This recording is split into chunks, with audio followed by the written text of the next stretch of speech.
Ser Podcast. Jesús Callejo, una semana más. Bienvenido de nuevo a Ser Historia. ¿Qué tal, Nacho? Pues una semana más. Un placer estar aquí contigo y bien protegidos con nuestra ristra de ajos. Te iba a decir, ¿has afilado los colmillos? Sí, muy afilados. Siempre los tengo ahí porque nunca se sabe.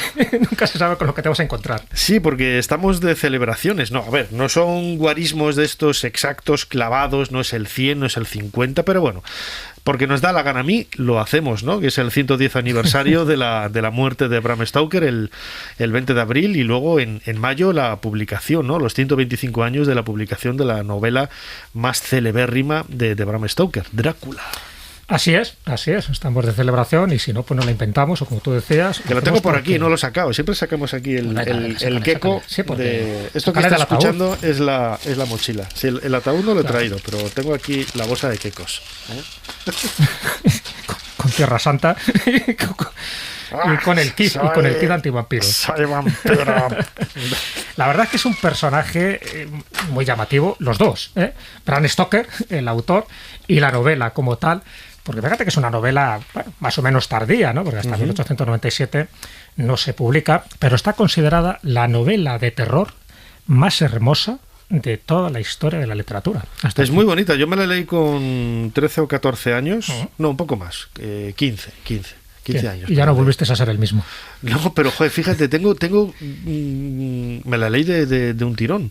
Y tengo grabado siempre que me acuerdo de cuando leí Bram Stoker, la novela de Drácula, un día que yo entraba a las 8:30 en el Instituto Zorrilla en Valladolid, y los jueves entrábamos a las 9:30, y tonto de mí me levanté como si fuera a entrar a las 8:30, y claro, digo, ¿yo qué hago aquí? Pues me tiré pues me fui al sofá de casa y de mis padres donde vivía y adelanté en una hora claro, lo que fuera de Drácula, que sí, la novela epistolar, porque en el fondo son cartas que se van enviando unos a otros, empezando por Jonathan Harker, ¿no?, a su novia Mina, en fin, también las cartas de Lucy también a su novio, bueno, las de John Seward, en fin, los distintos personajes que aparecen en Drácula, que es apasionante por eso, porque va más allá de una novela de terror, está muy bien escrita. Claro, Bram Stoker, estás hablando de un autor que la mayoría de la gente solo le conoce por esta novela, pero llegó a escribir hasta 18 novelas distintas. Y no solo novelas, sino también algún que otro ensayo, como, bueno, una muy llamativa, que es Impostores Famosos. Él, en 1910, escribe esta obra de Impostores Famosos, donde, bueno, pues grandes personajes anónimos, pero intentaron pasarse por personajes famosillos para eso, para medrar o para conseguir fama o dinero. Y una de las tesis que elaboró en ese libro es que la reina Isabel I era un hombre disfrazado, con lo cual no gustó demasiado a la monarquía en aquella época. ¿No? Pero bueno, te lo digo un poco para que veas que escribió muchísimo, pero es cierto que Drácula, por las circunstancias, por el momento también, fíjate que ya estaba escrito Frankenstein, incluso El vampiro de Polidori, son obras de 1818. Antecedentes, por así decirlo. Son antecedentes, pero él sí crea el prototipo de ese vampiro aristocrático, en fin, con su capa, en fin, duerme también en su ataúd, que es capaz, ¿no?, de convertir en vampiros o vampiresas a aquel que le pega un buen mordisco en la yugular. Todo eso también con una carga erótica muy importante. Total. Que genera toda esta novela, y bueno, y la multitud de versiones que se han hecho, ¿no?, cinematográficas, incluso teatrales, de cómic y musicales. Entonces, claro, con esos antecedentes es cierto que toda la novela de Drácula se ha convertido en todo un hito, en una referencia, y bueno, incluso para marcas de helado, de caramelo. Es verdad, el Drácula. Claro, de pésimas composiciones musicales, como la canción de Drácula Cha Cha Cha, de la película Agárrame ese vampiro. Se han llegado a auténticas aberraciones. Hay de todo, ¿no? Que si Bram Stoker levanta la cabeza, pues la vuelve otra vez a ocultar para no ver esta humillación. Mira, hay uno de los pasajes que más me gusta de la novela, lo tengo aquí marcado, el otro día me lo recordaba Carmen, mi novia, decía: un pesado silencio se extendía sobre todo el castillo. Y sin embargo, al aguzar el oído, tuve la impresión de que los lobos aullaban en el valle. Los ojos de mi anfitrión destellaron emocionados. «Escúcheles», exclamó, «son los hijos de la noche. Sus aullidos son como música para mis oídos. Esta es una de las escenas que luego en el cine, en la película, cuando bajaba esa escalera enorme, ¿no? Es la que es uno de los mejores momentos de la novela y también de la película. Como siempre, Jesús Callejo, crononauta, tenemos aquí preparado el teclado para comenzar nuestro viaje en el tiempo. ¿Cuál es la fecha que nos propones en esta ocasión? Pues la fecha es el 20 de abril de 1912.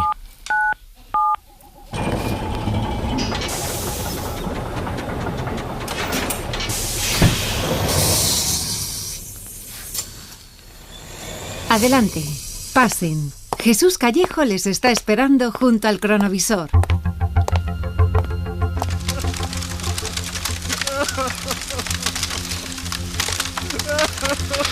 Jesús, el fuego encendido y un hombre lamentándose en la cama por el aspecto que tiene es Bram Stoker. Y la fecha que has dado, 20 de abril, es la fecha de su muerte. Siempre no me llevas a un guateque. No siempre. A veces te llevo a fiestas y te llevo a otro tipo de celebración. No te llevo a orgías todavía, porque todavía eres menor. Ay, Dios. Pero ya llegará el momento. Soy menor de edad, sí. Bueno, estamos, es verdad, en los últimos momentos de Bram Stoker. Él tiene 64 años, también. Un chaval enfermizo, porque ya arrastraba varias cosas. Él tenía gota, en fin, había sufrido un infarto. Parece ser que tenía sífilis, pérdida de vista y también pues unas carencias económicas tremendas. Estaba prácticamente en la bancarrota, que es lo que suele ocurrir con todo buen escritor de la época. Lo que nos pasa a nosotros por escribir libros. En Londres y nuestro final, quitando lo de la sífilis, que evidentemente sí. Eso está descartado. Pero sí es verdad que los escritores antes y ahora, y me imagino que en el futuro, pues no suelen brillar precisamente por su economía floreciente. Y en este caso, Bram Stoker, estamos en su casa de Londres, tiene, iba a decir, fíjate, la mala suerte, ya no de morir, porque en fin, el pobre hombre está en lo que está, y ahora comentaremos un poco la agonía, es que tiene la mala suerte de morir justo 6 días después del famoso naufragio del Titanic. ¿Qué quiere decir? Que su muerte pasó desapercibida en los medios de comunicación. Totalmente. Había una notita por ahí pequeña, ha muerto Bram Stoker, y alguno por ahí, algún listillo, lo mira, el autor de Drácula. Sí. Bueno, ¿por qué estamos en este momento? ¿Por qué hemos elegido este día tan funesto para él? Porque él estaba obsesionado con su figura, con la figura de Drácula. Es un poco lo que dicen, ¿no? Que también le pasó a Johnny Weissmuller, ¿no? Con la figura de Tarzán. De Tarzán, sí. O la de Bela Lugosi, por ejemplo. Sí, el actor que interpretó a Drácula después de muchos años, y dice a la gente, es que qué bien lo hacía en el cine de hoy. Lleva muchos años haciéndolo en el teatro antes. Es que solo hacía eso al final. Claro, sí. Al final era un cansino, porque decía otra vez Drácula. Y Bela Lugosi, pues bueno, ya sabes que acabó también obsesionado con el personaje, incluso mandó, casi obligó a su familia que se le incinerara con la capa de Drácula, que él había intervenido y actuado tantas y tantas veces. Bueno, pues con Bram Stoker le pasa algo parecido. También es verdad que hay una parte de leyenda y una parte de realidad. Bueno, como estamos aquí en el cronovisor, pues estamos viendo un poco lo que realmente ocurre. Él, evidentemente, por la enfermedad, por la agonía, está en una especie de trance, está en un estado alterado de conciencia. Y en esta agonía está mirando fijamente a un rincón de la casa, de la habitación. Y claro, lo que está diciendo son unas palabras que nos llaman mucho la atención, porque resume muy bien pues toda esa trayectoria literaria que ha tenido su personaje, que es Drácula. Lo que está diciendo es una palabra que en principio parece que no se entiende bien, pero si escuchas dice Strigoi. Strigoi es una palabra rumana, sí, que está hablando de esos no muertos dentro de la tradición rumana, que se levantan de sus tumbas para atormentar a los vivos, ¿no? ¿Te acuerdas cuando estuvimos en Croacia, en aquel pueblo donde decían que había surgido la historia de los vampiros? ¿Qué día más veloz? Porque tuvimos que estar apenas ahí pocas horas, ¿no? Pero estuvimos en el cementerio, en las casas, todo bastante oscuro. Sí, claro. Y ahí en Croacia tenían su vampiro, igual que en Serbia tienen el suyo, igual que pues en algunos lugares de Transilvania también hablan de personajes históricos, ¿no? Que tuvieron un comportamiento, pues en fin, bastante deleznable, y al final se convertían un poco en esos vampiros que incluso después de muertos pues seguían dando tormento, apareciéndose y bueno, pues eso, machacando un poco el bienestar y la paz de los ciudadanos, hasta el punto de que por eso se utilizaron muchísimas técnicas para enterrar a los que se suponían que eran vampiros, entre ellos boca abajo, para que si querían escarbar, que escarbaran hacia abajo, aparte de la estaca, aparte de decapitarle, aparte de quemarle, aparte de los ajos, aparte del agua bendita, aparte de las balas de plata, etcétera, etcétera. Pero bueno, en el caso que estamos ahora con Bram Stoker, con Bram Stoker, él está mirando fijo a un lugar y no solo dice Strigoi, sino que está diciendo, vienen a por mí, ahí están otra vez. Claro, estas frases dentro de la agonía, tú puedes imaginar que él está viendo lo que está viendo, pero sí que incide mucho en la obsesión casi patológica que él tuvo durante estos últimos años por el personaje, porque él se documentó muchísimo, porque él se sabe que se inspiró en varios personajes. Fíjate que en el que menos está inspirado es en el que más se ha dicho, en el que más se ha publicitado. Sí, lo escuchábamos en la presentación del programa, hablaba de ello, ¿no? De ese Vlad Tepes, militar y gobernador de origen, bueno, lo que es Rumanía, ¿no? Y que marca un poco ese aspecto sangriento, ¿no? De Drácula, Vlad Tepes Drácula, ¿no? Que era el nombre original que él tenía. Pero yo creo que era el que menos inspiró dentro de los personajes reales, ¿no? En este voivoda de Valaquia del siglo XV, porque él es verdad que era un besánico tirano de la época, como era lo propio del momento del siglo XV. Te voy a decir, como muchos del momento. Como sí, en el siglo XV yo creo que es uno de los siglos más sangrientos hasta que llega el siglo XX, claro. Sí. Eso ya lo hemos comentado más de una vez. Pero se inspira lejanamente. Vlad Tepes hizo auténticas barbaridades, auténticas burradas y torturas y empalamientos, pero nunca llegó a beber la sangre de sus enemigos. Pero sí se pudo haber inspirado, por ejemplo, en la condesa húngara, ¿no? Elizabeth Báthory. Sí tuvo muchas conversaciones, por ejemplo, con un escritor que era espía, que era viajero, que era Armenius Bamberi, que le comentó muchísimas de las tradiciones de los Cárpatos y de Transilvania. Entonces ahí sí se sabe, incluso con un personaje también de Irlanda, estamos hablando de Bram Stoker, que era irlandés, del siglo V, era un jefe tribal del siglo V que se llamaba Batach, que sí, que era muy tiránico y que sí que solía arrancar el corazón de sus víctimas y beber su sangre. Por eso, ya sabes, esa parte ritual, igual que cuando se cortaban las cabezas en la época celta, porque pensabas que ahí residía su valor, residía pues todo lo importante de tu enemigo para que tú también lo incorporaras en tu organismo. Bueno, pues a lo mejor esos son los personajes en los que él se basó, pero en definitiva sí que estaba muy documentado. Nunca él estuvo en Transilvania, nunca estuvo en el castillo de los Cárpatos, ni estuvo en esas zonas, pero sí se documentó muchísimo, también por la historia del vampirismo, por ejemplo, de Augusto Calmet, ¿no? Se sabe que era una de las mejores historias antes y ahora para inspirarse en este personaje y en general en las epidemias vampíricas, porque eso, claro, ahora pensamos que esto de los vampiros es algo moderno, ¿no? Para nada, ya muy antiguo. En el siglo XVII, en el siglo XVIII había epidemias, sobre todo de rabia, que eran mal entendidas y que incluso determinadas enfermedades como el hirsutismo, cuando te crece mucho pelo, o incluso la porfiria, se pensaba que podían ser consecuencias de ese vampirismo. Entonces, claro, la superstición, el fanatismo, la mala información, la ignorancia, pues hacía el resto. Lo que hizo Bram Stoker, con buen acierto, era recoger, fíjate que ya se había pasado un poco la época de las novelas góticas, ¿no? El Castillo de Otranto, en fin, ya digo, fíjate que la de Frankenstein ya se había publicado hace un montón de tiempo. El vampiro de Polidori igual, en aquella famosa noche, ¿no? En el lago Lehmann en Suiza, cuando se reúnen Mary Shelley, su esposo Percy Shelley, Lord Byron, y su secretario, que era William Polidori. Bueno, pues todo eso ya había quedado un caldo de cultivo, pero faltaba un vampiro de verdad. Ojo, ya había una vampiresa. Sheridan Le Fanu ya había escrito, ¿no? Carmila, que era también esa vampiresa, en fin, atractiva, seductora, que cuidado pero con sus mordeduras. Es por desgracia, pero un chico vende más. Pero un chico en este caso... Y más en aquella época, hoy hablamos de machismo y tal, pero en aquella época el Drácula que vendía Bram Stoker con ese traje tan elegante, esa presencia tan formal, pues vende más. Y que hay mucha presencia femenina también en la novela de Stoker, ¿eh? No lo olvidemos. No solo está Mina, ¿no? También está Lucy, en fin, la mujer que era la amiga de Mina, la que es atacada, ¿no? por Drácula y que se convierte en vampiresa y que además pues en ese momento se dedica a robar niños para él y pues a hacer todo tipo de tropelías. O sea que todos esos componentes los edulcora muy bien, los combina muy bien y sobre todo es una novela epistolar. También era muy original en la forma de tratarlo. No es la clásica novela de Julio Verne, ¿no? Con un desarrollo, un desenlace, un final. No. Él va creando un caldo de cultivo perfecto para que te sugestione casi desde la primera línea y que le acabes la novela diciendo esto es una auténtica obra de arte. Pues fíjate, lo hacemos siempre en el cronovisor, hacemos una especie de break, de pausa, ¿no? Abrimos un paréntesis. En este caso nos vamos a dejar morder, ¿no? Nos vamos a dejar morder el cuello, ¿no? Ya estamos todos bien afeitaditos y tal, ¿eh? Y vamos a hablar con Juan Antonio Sanz. Él es periodista y autor de un libro que recomendamos desde aquí, que es Vampiros, Príncipes del Abismo. Juan Antonio, bienvenido a Ser Historia. Muchísimas gracias, bien hallados.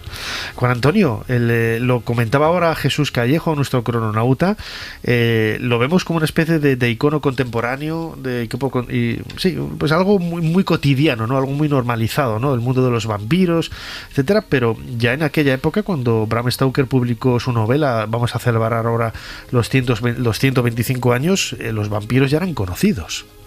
Eran bien conocidos y además formaban parte del acervo ya cultural incluso.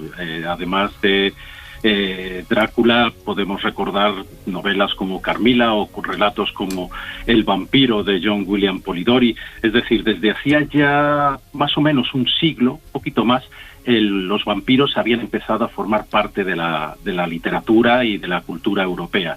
Entonces se trataba del reflejo de un mito que había estado acompañando a los hombres toda la historia y que de pronto, pues por unos acontecimientos ocurridos en Serbia y el norte de Rumanía, un poquito antes, alrededor de la primera mitad del siglo XVIII, pues esto salió a la luz de nuevo.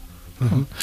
Estaba yo comentando antes, Juan Antonio, un poco pues las influencias, ¿no?, en las que se pudo haber basado Bram Stoker, y hay una que me llama mucho la atención, además tú lo mencionas en el libro, que es en el lugar donde él escribe la novela, ¿no? En una bahía de Escocia, ese ambiente brumoso. ¿Tanto le pudo haber influido, además de sus lecturas, el lugar exacto donde escribe Drácula? Él escribió Drácula en varios lugares. Se inspiró, por ejemplo, cuando llegó en 1890 a la localidad de Whitby, en Yorkshire, pero sobre todo fue su estancia en Cruden Bay, que está en el este de Escocia, y allí, pues posiblemente con el castillo de Slane, pudo ambientarse de alguna forma. Sin embargo, no fue todo de esa manera, porque este castillo no aparece reflejado de esa forma en Drácula. Sus lecturas posiblemente pudieron influirle más. Su nacimiento en Irlanda, el conocimiento de todas la hambruna, las plagas que hubo allí, posiblemente tuvieron más influencia. Y después hay un trasfondo bibliográfico tremendo, desde el Macbeth de Shakespeare a la condesa Bathory también, posiblemente Jack el Destripador y todos los casos que se habían dado poquito antes. Recordemos que es de 1897 la novela, él empezó pues sobre 1890, y lo de Jack el Destripador, esas matanzas de mujeres, fueron en torno a 1888. Después sobre todo hay un relato que casi nadie cita, que es El extraño misterioso, es alemán, que trata posiblemente los mismos, es como una especie de esbozo de lo que sería después Drácula. Y después todas sus propias lecturas de Emily Gerard, con una mujer que viajó y que estuvo viviendo en Rumanía y por esa zona, o de Wilkinson, que también fue un escritor que le puso tras la pista de algunos de los rasgos de esta novela. Juan Antonio, por lo que cuentas, claro, en aquella época Bram Stoker consultaría bibliotecas, prensa también, imagino, ¿no?, para consultar casos similares, no tanto buscarlos, ¿no?, pero que le hubieran llamado la atención y que le hubieran inspirado en algún sentido. Vemos que el boca oído era lo más cotidiano, y sobre todo la desinformación, lo que lo comentaba también Jesús antes, ¿no?, la superstición, la desinformación, que hacían que todo, ¿no?, se metiera casi en el mismo saco, y en vez de hablar de una suerte de, por ejemplo, de asesino en serie, ¿no?, como Jack el Destripador, se hablara, ¿no?, de personajes más vinculados a la superstición, a las ideas religiosas, pero a las ideas también como paganas, ¿no?, que contravenían la normalidad de la Iglesia cristiana, en este caso en Inglaterra, la Iglesia anglicana, que realmente lo que era un estudio científico, ¿no?, antropológico, podríamos decir, de lo que se pudiera sacar de todas esas tradiciones legendarias, ¿no?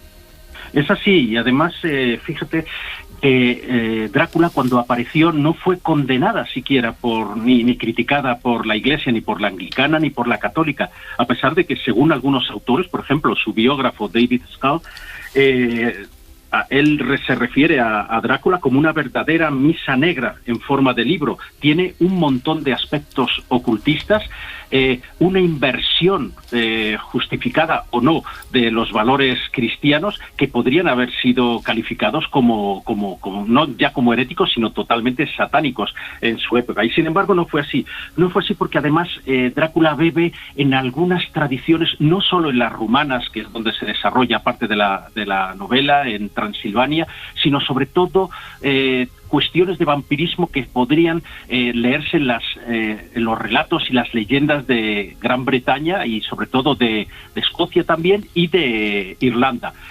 Digamos que él tuvo acceso a muchísima información en este sentido. Por ejemplo, él habla también de los Qianxi, aunque no nos nombra con este nombre, de los Qianxi chinos, pero habla de los vampiros chinos. Habla de los... cita también... De pasada, todo lo que en Rusia con los Burdalaki y otro tipo de vampiros pudo haber ocurrido. Él estaba muy informado, había leído un montón de libros en la Biblioteca de Londres, también había estado en las bibliotecas pequeñas en Whitby y en otros lugares, y digamos que fue acumulando esta información escrita, pero también información oral que, por ejemplo, le pudo haber dado su amigo Arminius Bamberi, que un explorador de origen húngaro, diplomático, historiador, y que también por su origen le pudo contar alguna de estas cuestiones. Acabas de decir, Juan Antonio, que posiblemente también una variante y una vertiente que tiene Drácula es la parte esotérica.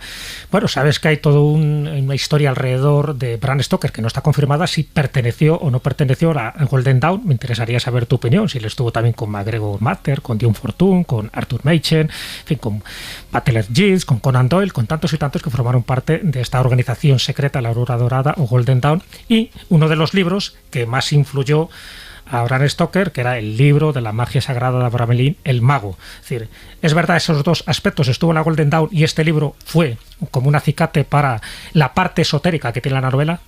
Bueno, en estos momentos no se puede saber si Bram Stoker perteneció a la Golden Dawn o no. Lo que sí que es cierto es que conocía gente de la Golden Dawn. Por ejemplo, él era muy, muy amigo de Oscar Wilde. Es más, le arrebató a su novia y después esposa a Florence.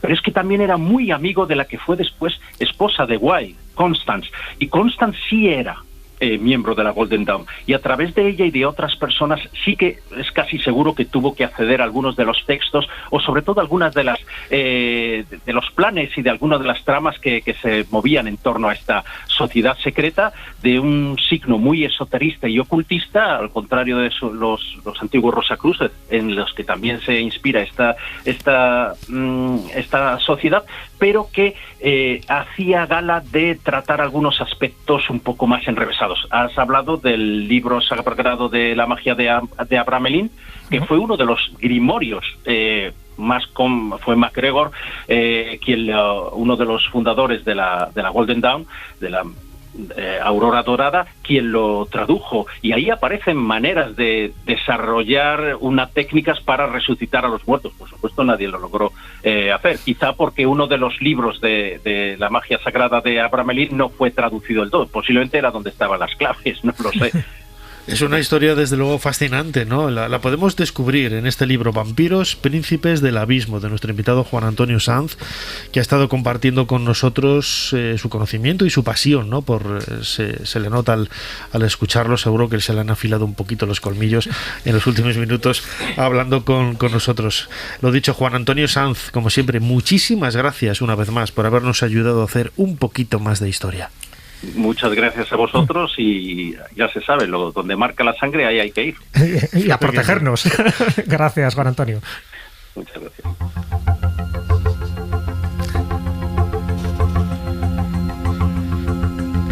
Jesús, fíjate, escuchando ahora a Juan Antonio Sanz, autor de este libro Vampiros, Príncipes del Abismo, y él hablando de Transilvania, sabemos que Bram Stoker nunca estuvo allí, ¿no? Y que gran parte del eco cultural que hay alrededor ahora de esta región europea, donde se vincula sobre todo a hablar de Transilvania es hablar de Drácula, ¿sabes? O sea, me recordaba un poco, fíjate, a la Jerusalén cristiana. Fíjate que son casi 2000 años en donde se ha visto ahí el escenario de la figura de Jesús. Dirán algunos, pero ¿qué tiene que ver la velocidad con el tocino? No, pero vamos a lo que vamos, que seguro que me vais a entender perfectamente. Sabemos, ¿no?, por la arqueología, que muchos de los lugares de Tierra Santa nada tienen que ver con la época de Jesús, pero yo lo he dicho siempre, son lugares sacralizados que hemos sacralizado nosotros, ¿no?, como seres humanos, peregrinando durante siglos y siglos a este espacio, ¿no? Y con Transilvania parece que ha sucedido lo mismo, ¿no? Un lugar que podríamos decir, bueno, pues tiene su leyenda o su parte más oscura, como cualquier lugar de Europa, como cualquier lugar de España.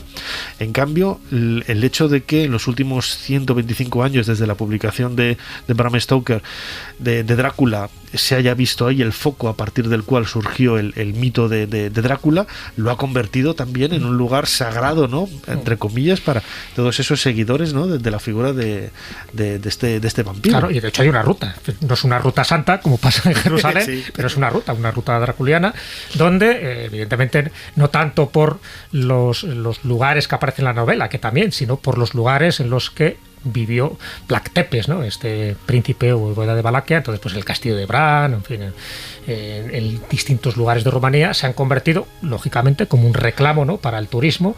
Incluso el castillo de Drácula, el que llaman el castillo de Drácula, que siempre es el castillo de Black Tepes, estuvo a la venta durante un tiempo. Incluso Abramovich intentó comprarlo por $56 millones, que al final no lo consiguió. Porque es que yo puse más dinero. Pusiste más, claro, al final hubo alguien ahí que se lo quedó.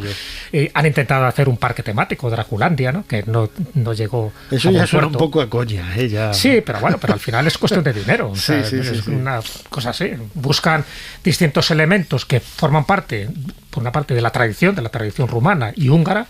Acuérdate que unos años antes ya Julio Verne había publicado El Castillo de los Cárpatos, con una temática más o menos parecida, no nada que ver un poco con el vampirismo de Drácula, pero sí recogiendo también esas versiones que se daban, ¿no?, sobre los no muertos que podían llegar desde el otro lado, desde el más allá. Las epidemias vampíricas se dieron en Centro Europa en el siglo XVIII. Varias epidemias vampíricas donde la gente estaba atemorizada porque pensaba que determinados personajes estaban volviendo de la tumba y por eso se les decapitó muchísimo. Habían muchas tumbas, se profanaban para que el muerto estuviera realmente muerto. Es cuando empiezan a aparecer los kits de vampiros. ¿Sabes que nos intentaron vender a nosotros un kit de vampiros en Croacia?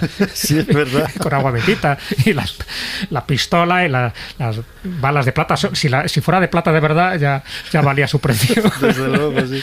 Bueno, pues muy bueno, todo eso es importante destacarlo porque, claro, él no lo ubica en otra zona de Europa. Lo podía haber ubicado también en Venecia. Acuérdate también que en Venecia, sobre todo a raíz de las epidemias de la Edad Media, mucha gente eran enterrados de forma precipitada. Entonces, claro, cuando se abría el ataúd veía que habían intentado salir porque no estaban muertos, pero eso se entendía como que querían volver desde el más allá.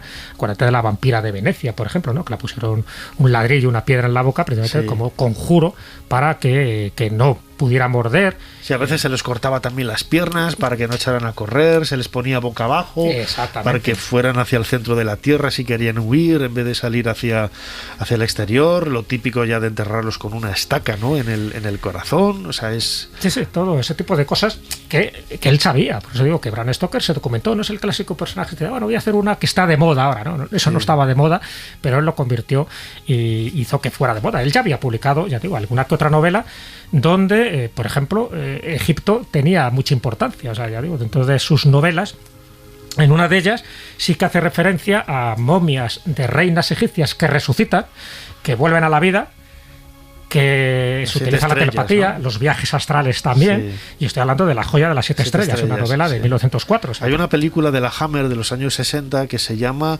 Sangre en la tumba de la momia, que está inspirada en esta novela. Entonces, estamos hablando de 1904, es decir, posteriormente. ¿Por qué? Porque vio que dice, esto funciona, ¿no? De hecho, en 1909 hace la Dama de la Mortaja. Además, mete mortajas por medio porque ve que esto funciona, pero evidentemente estas novelas pasaron sin pena ni gloria en comparación con la de Drácula. Entonces yo creo que eso es el mérito que él tuvo. Incluso hay distintas leyendas que se han tejido alrededor suyo, sobre todo las de Noel, que fue su único hijo, el que tuvo con Florence Balcón, que fue la antigua novia de Oscar Wilde, lo cual llama mucho la atención porque Oscar Wilde precisamente era homosexual. Era... No creo que se enfadara mucho cuando le quitaron la novia. No, para nada. Yo creo que le facilitó el camino y le puso un puente de plata, ¿no? para eso. Que sí.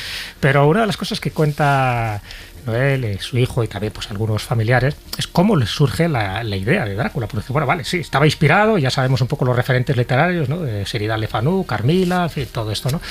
Pero dice que fue a través de una indigestión de cangrejos. O sea, una noche le dio por pegarse una cena de estas pantagruélica, comió tantos cangrejos que tuvo una pesadilla, y esa pesadilla es la que originó que al final se levantara como preocupado por poner en escrito aquellas imágenes que le estaban llegando, evidentemente fruto de sus lecturas y fruto de otras cosas, pero el detonante fue una indigestión. Bueno, no sabemos si será verdad o no verdad, y otra cosa llamativa es que él fue un niño enclenque, fue un niño enfermizo, fue un niño que le pasó un poco como a Robert Howard, ¿no? Que como le pegaban en la clase, le hacían bullying, pues al final empezó a hacer deportes, y que se convirtió en un auténtico atleta. Él tenía medallas en remo, tenía medallas en fútbol, tenía medallas en atletismo. Es decir, que él mismo quiso convertirse en un héroe dentro de su historia personal, y ya sabes que luego los personajes literarios no dejan de ser una proyección psicológica de los autores, de nosotros mismos. Desde luego que sí, es lo que hace escribir libros, que bueno, ese miedo a la página en blanco al final lo cubres con tus propias experiencias, ¿no? Que es quizá también lo que le sucedió a Bram Stoker con la creación de ese personaje genial, Drácula, cuya novela se celebra ahora en mayo el 125 aniversario y en abril el 110 aniversario de la muerte del propio Bram Stoker, este autor irlandés tan universal, ¿no? Que ha llevado también la figura de Irlanda y de su país por lugares increíbles, ¿no? Vinculando también siempre con esas historias vampíricas. Jesús Callejo, crononauta, te seguiremos escuchando también en la Escóbula de la Brújula junto con tus compis. Muchísimas gracias, como siempre, por habernos ayudado a hacer un poquito más de historia. Gracias, Nacho, y te voy a regalar también con una frase de la novela Drácula. Tú antes citaste una que es tu favorita, yo te digo una que también es mi favorita y que te la dedico a ti. En Drácula se dice: he cruzado océanos de tiempo para encontrarte. Qué bonito.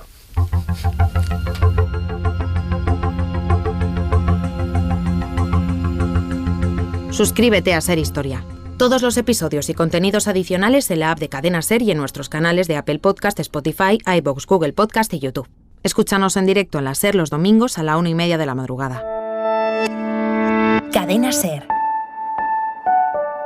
La radio.